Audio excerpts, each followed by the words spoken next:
Good evening, everybody. You are welcome to Research Made Easy. This is a very unique platform that is meant for everyone who wants to learn research, academic research, who wants to learn thesis writing, who wants to learn more about how to effectively write their dissertations from scratch to finish. You will have a lot of materials to learn from.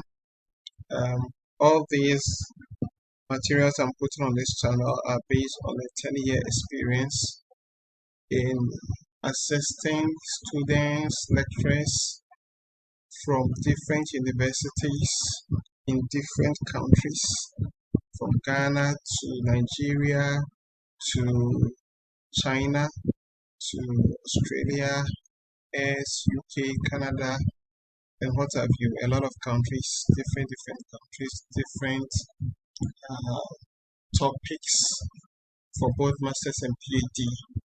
So you are sure to get a lot of unique content that gives you the kind of guidance you need when it comes to writing research, dissertations, thesis. Yeah, my name is Samson Afrifa Jr. and I'm a research and organizational consultant based in Ghana.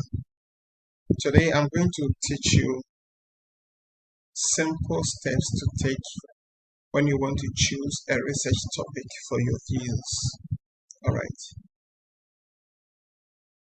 so I move to my slide. So what goes into a research topic? What goes into a research topic? Now, you get to understand that in getting a good research topic, you need to look at three things. You need to look at three things. The first one is your variables. And when I talk of variables, I'm looking at what are you measuring? What constructs are you trying to look at regarding your research? And you choose your variables based on the program you are offering. So if it is a marketing program, maybe an MBA in marketing, MPhil, MSc, or a PhD in marketing, you choose a topic or constructs related to marketing. You know, marketing is so broad. So you choose a construct related to marketing. All right. Now, if it is HR or human resource, you try to choose a topic related. So all the time when you are looking at variables, you always have to look at variables within the program that you are offering. Never choose a construct that is outside the program that you are offering or outside the scope of the program that you are offering. A lot of people commit a lot of mistakes when it comes to choosing topics, and one of the mistakes that some people tend to choose topics that are not even related to their programs of study, and it's very, very worrying. So when you are choosing a construct, look at it in the context of your program of study. Now, the next thing that we try to look at is the context or the setting. So after choosing your construct, you want to look at the setting. Which industry are you trying to conduct your study? Which country are you trying to conduct your study? Which geographical area are you trying to conduct your study? All these things must form part of your topic. And then the method or approach.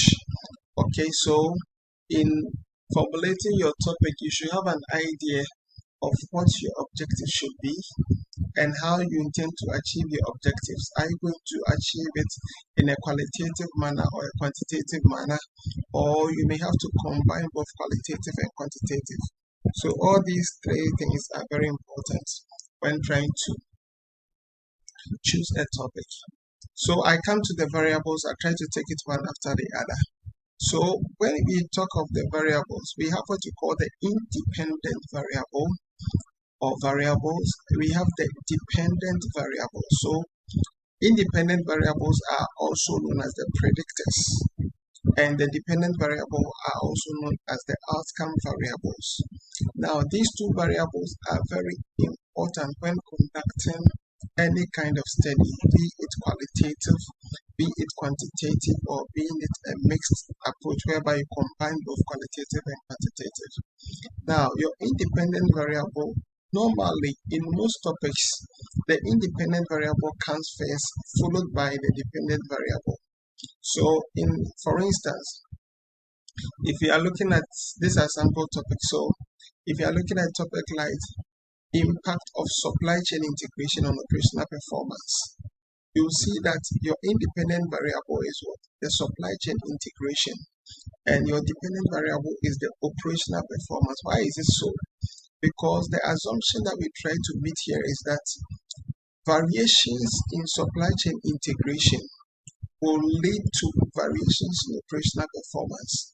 Say that if I give you a questionnaire and it is measured on a 5-point Likert scale whereby you have to choose from strongly disagree to strongly agree, and I have about maybe 10 or 15 items or 15 questions trying to measure supply chain performance, supply chain integration, you will see that per the organization that the respondents may find themselves in, they are going to answer the questions based on how they see things happening in the organization.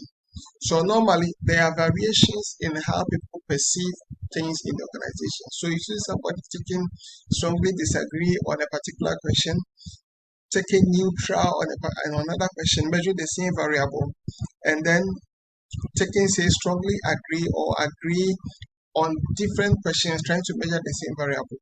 Those are the things that cause the variations.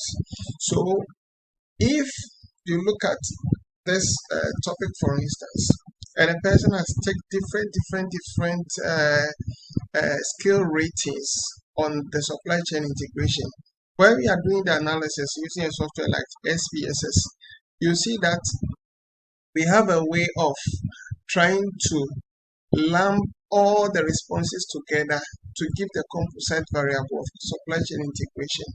So you see that when we regress it on operational performance, it is going to show something. Either supply chain integration is going to have a positive relationship with operational performance or a negative relationship with operational performance. So you see that the variations in supply chain integration, that's how people answer questions related to supply chain integration, could lead to either a positive or negative relationship with what operational performance.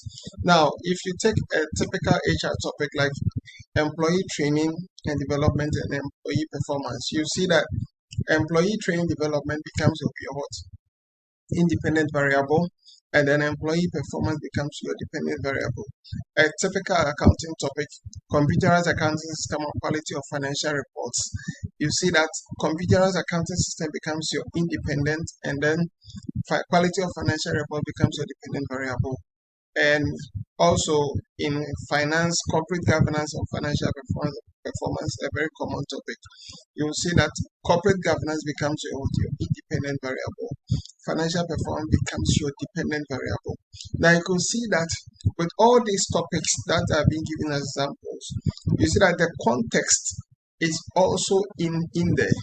So for instance, the first topic, you see that among mining firms, so mining firms becomes your context, that is the industry, and it also gives a location, a specific geographical location, which is Accra. You get a point. So this one becomes the context. Now you see this one, selected banks in Ghana. So it is looking at the banking industry. So the banking industry becomes your context. Look at this one, talking about manufacturing firms in Ghana. So manufacturing firms becomes your context, and Ghana being a country also becomes part of the context. This one looking at microfinance institutions. So this also becomes a context that you are conducting your study. Now, so as I said earlier on, so in terms of context, you may be looking at the industry, be it banking, manufacturing, education, mining, construction, SME sector, and what have you. Now, in terms of the context again, you can look at a study within a particular country. So it can be a single country that you may be conducting a study in Ghana, in the UK, in the US, in China, other countries, specific country context. You can also, sometimes certain studies can be done in two countries only, whereby you do a comparative analysis of the two countries. So, for instance, you are looking at supply chain integration and operational performance, but you're looking at it in the context of Ghana and South Africa.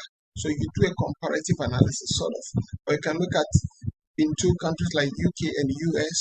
Sometimes you can look at it in the context of maybe specific African countries and all that. So all these things are part of the context. And some studies too are done in the context of multiple countries, whereby you do the study among three or more countries in specific continents. So it can be done among countries in Africa, countries in Europe, countries in Asia, and what have you.